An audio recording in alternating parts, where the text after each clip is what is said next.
Hello student, स्वागत है आप लोगों का हमारे यूट्यूब चैनल में।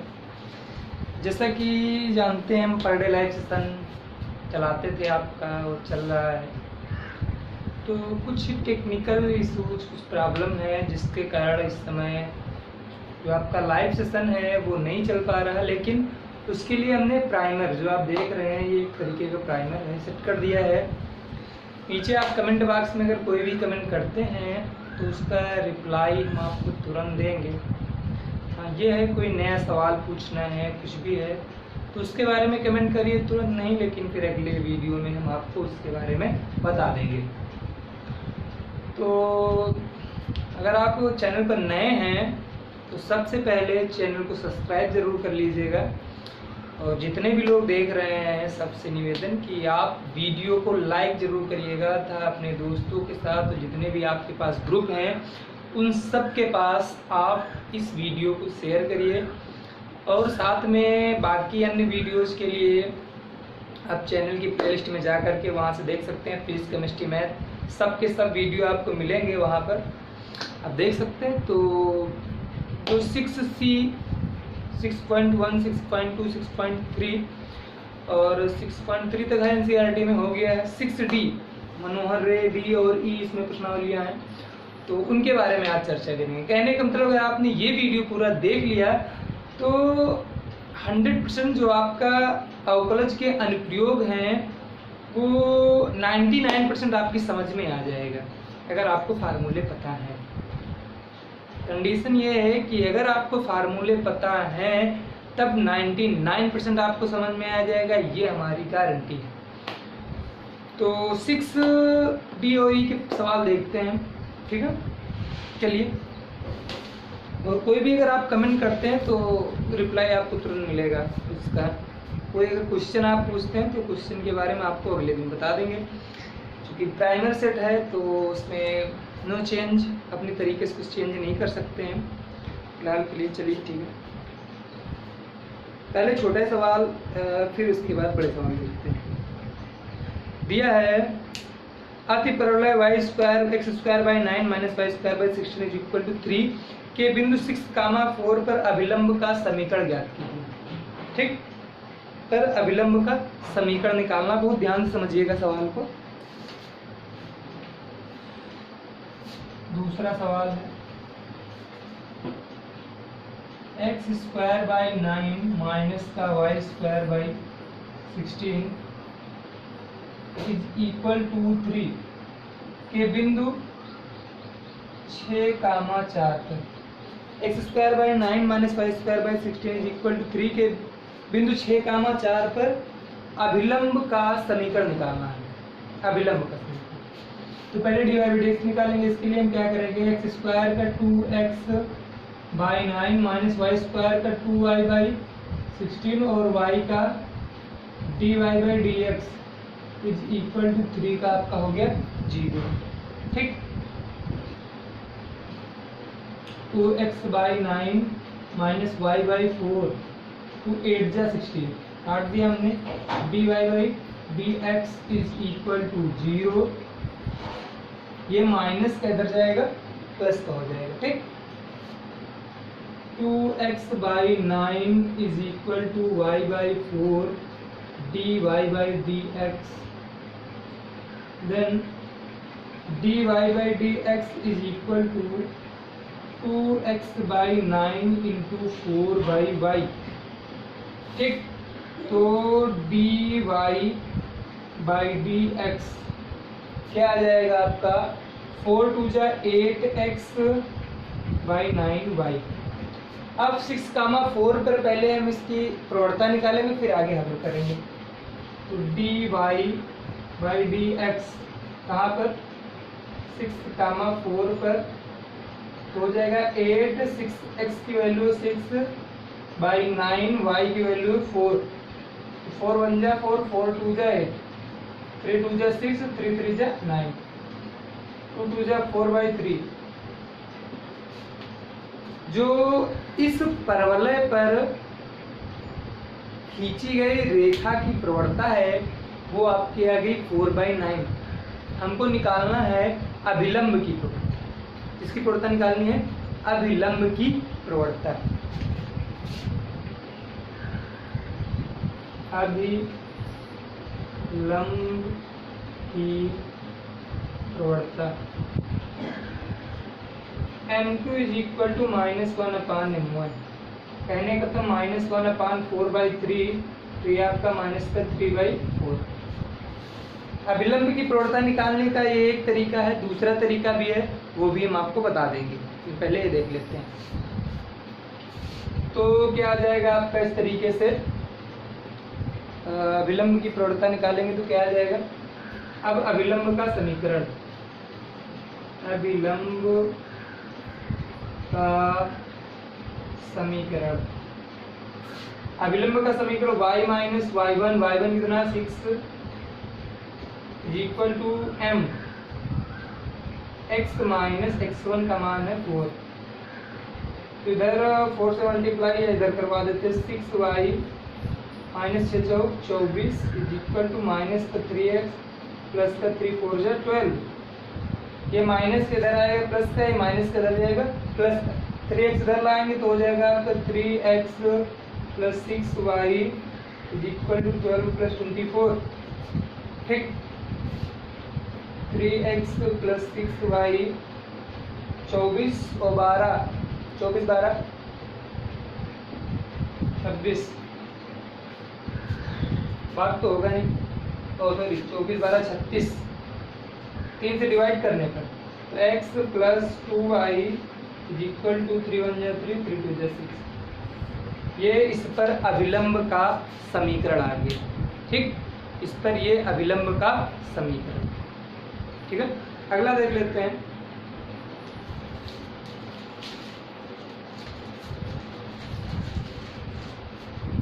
अगला जो सवाल वो बहुत महत्वपूर्ण सवाल है, और देखिएगा फिलहाल के इस तरीके के सवाल बता चुके हैं, लेकिन बहुत ही महत्वपूर्ण सवाल आपका है वो।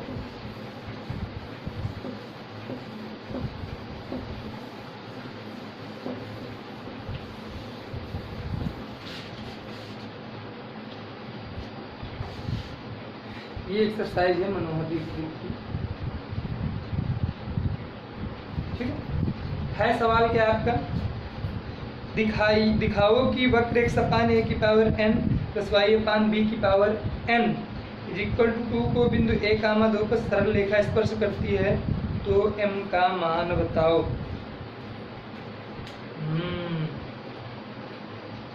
वक्र को एक सरल रेखा, ये बता चुके हैं सवाल पिछले वीडियो में, देखिएगा रिवर्स करके, दोबारा ना बता करके दूसरा देखते हैं। ये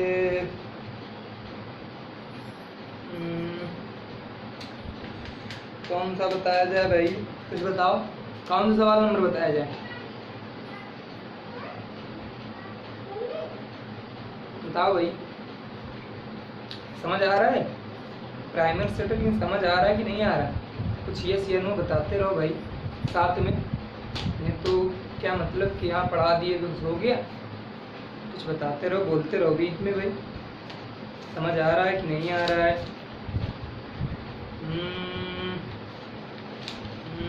ये रहा, बोलते नहीं भाई तुम सब लोग।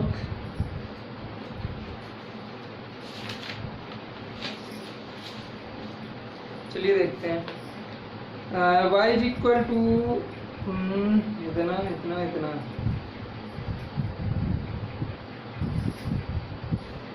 y is equal to x² minus 2x plus 7 की स्पर्श रेखा का समीकरण ज्ञात कीजिए जो रेखा पर लंब है और रेखा पर समांतर है। दो सवाल एक ही में है। सवाल नंबर 6 आपका बता देते हैं।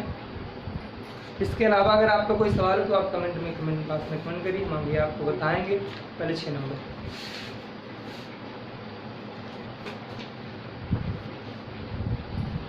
y² is equal to x² minus 2x plus का 7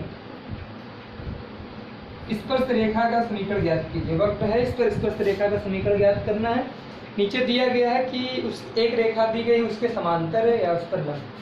तो देखते हैं पहले, dy by dx is equal to x minus का 2। तो ये इक्वेशन 1 और ये जो रेखा की प्रवणता है ये रेखा 2x माइनस वाई प्लस 9 के समांतर है। 2x माइनस 9y प्लस कितना है 2x minus y plus 9 2x minus y plus 9 is equal to 0 के समांतर। ध्यान से समझो, ये वाली रेखा इसके समांतर है। कहने का मतलब इन दोनों की जो प्रवणताएं हैं वो आपकी बराबर है। तो इसकी प्रवणता निकालेंगे तो 2x का जब करेंगे तो 2 माइनस का dy by d x is equal to 0। कहने का मतलब dy by d x is equal to आपका आ गया 2। ये वाली प्रवणता एक ही है, बराबर रख देते हैं।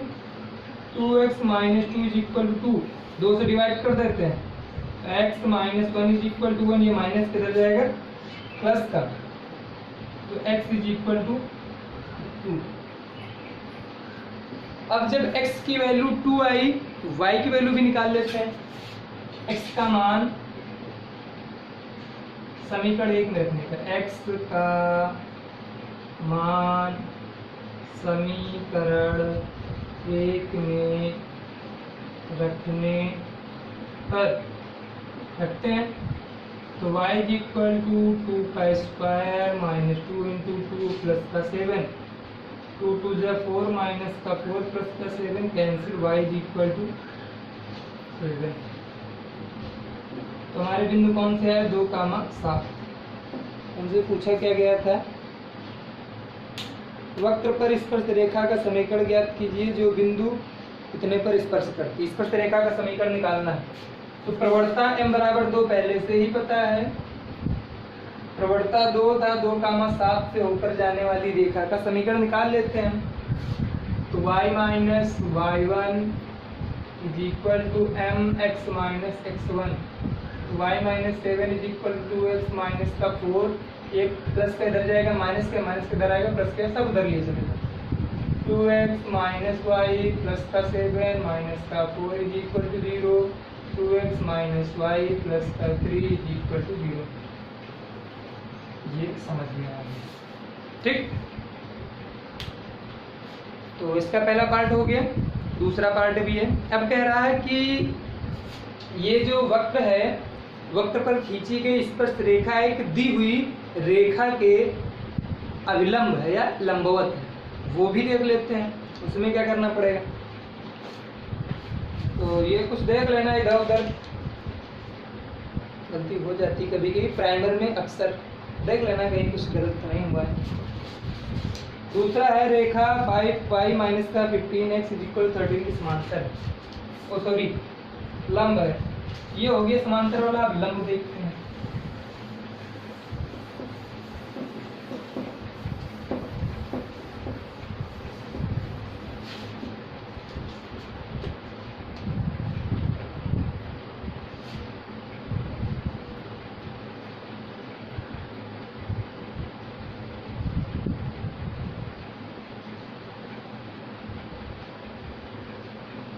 फाइव वाई माइनस 15x पर लंब, ये वाला इस पर लंब, तो इसकी प्रवणता पहले निकालते हैं। तो 5 dy by d x minus का 15 इज इक्वल टू 0, माइनस किधर जाएगा प्लस का, 5 dy by d x is equal to 15, 5 1 जा 5, 5 3 जा 3 dy बाई डी एक्स। अब कंडीशन क्या है, अगर ये दोनों लंब है एक दूसरे पर तो इनकी प्रवणताओं का गुणनफल -1 होना चाहिए। ये m2 और ये m1। तो कहने का मतलब ये है कि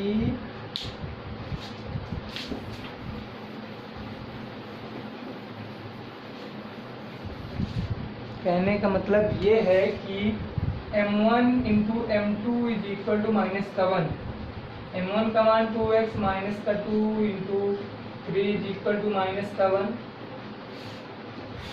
2 कॉमन लेकर मल्टीप्लाई करा देते हैं तो x माइनस 1, 2 3 जा 6 इज इक्वल टू -1, तो x minus 1 is equal to -1/6, x is equal to -1/6 plus का 6 1 जा 6 से 1 निकल गया 5/6।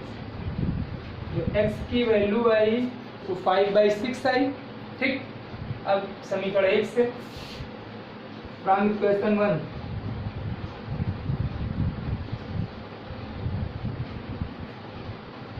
y is equal to 5/6। देख लेते नहीं तो लंबा जा रहा है, कुछ गड़बड़ लग रहा था। 5 माइनस का 15 तो 5 तो इस पर लंब है, तो दोनों की प्रवणताओं का गुणनफल -1 होना चाहिए, तो 1 कर दिया, माइनस इधर गया, 3 सही है। माइनस का 2 इंटू 5/6 प्लस का 7, ठीक। तो 50 25 66 36 माइनस 5 दूनी 10/6 प्लस का 7 36, तो 25 माइनस 6 36, 6 बचा, 10 छक्का 60 प्लस 36 गुणे 7, 7 छंग 42 का 2 हासिल आया 4, 7 त्रिक 21, 4 21 4 बता 21 4 नहीं पता, 25 25 सही। 6 6 36 10 छक्का 60 और 7 छंग 42 2 तिला 4 7 21 4 25। 52 5 2 7 5 2 और 5 2 7 2 माइनस का 60 बटे 36 7 से 0 7 7 से 6 1 2, तो बड़ा लंबा जा रहा है। 2 1 3 7 3 10 ये 3 9। देखते हैं कुछ आंसर इस तरीके से मिलता जुलता आ रहा है कि नहीं आ रहा है। क्योंकि टाइमर है भाई। 6E का 6 का B, तुम तो लोग देखोगे नहीं भाई, कहना कोई मतलब है नहीं। 6E का 6 का B, पहले आंसर तो लाएं का B। तो अब 5,6 से होकर के 5/6, 217/36 से होकर जाने वाली तथा प्रवणता -1/3 वाली रेखा का समीकरण निकालना है। क्योंकि ये विलंब की प्रवणता है, -1 कर दिया। अब ये सवाल आपको आगे सॉल्व, ठीक है, सॉल्व करके बताइएगा। साथ में कई दिनों के बाद आज टाइमर सेट किया है, तो फीडबैक जरूर दीजिएगा। बिना कमेंट किए और बिना लाइक किए जाना नहीं है, शेयर तो अनिवार्य रूप से करना है। हमारा जो परिवार है आप सब लोगों का, वो 450 450 के करीब पहुंचने वाला है। तो ज़्यादा से ज़्यादा शेयर करिए। और रही बात आपके लाइव की, तो फिजिक्स केमिस्ट्री जितने भी लाइव सेशन हैं वो जल्द ही शुरू होने वाले हैं। लाइफ में पहली बार टेक्निकल प्रॉब्लम थी, दूसरी बात कुछ प्रोग्राम घर पर हैं 10 दिनों के दरमियान, तो सिर्फ आपको इधर प्राइमर ही मिलेगा। फिर जो लाइव मिलेगा वो उच्च क्वालिटी का मिलेगा। हमने आपको बताया था 30 तारीख को कि हम कहीं गए थे, वहाँ से हमने लाइव सेशन करके आपको बताया था कि हम आप सब लोगों के लिए आए हैं कोई विशेष कार्य के लिए। तो 30 से 30 मतलब कि 1 महीना होने वाला है, और इसी 1 महीने के दरमियान आपके जो भी सामान थे लाइव सेशन के, जो भी मटेरियल पढ़ाई स्टडी, वो सब पहुंचने ही वाला है। मतलब 30 से 30 1 महीने टाइमिंग है, साथ में 4-5 दिन इधर उधर हो सकता है, तो पहुंचने वाला। फिर वेल क्वालिफाई, जैसे आप कहते हैं कि सर क्लियर नहीं आ रहा, ब्लर हो गया, तो सारी दिक्कतें दूर हो जाएंगी। थैंक्स।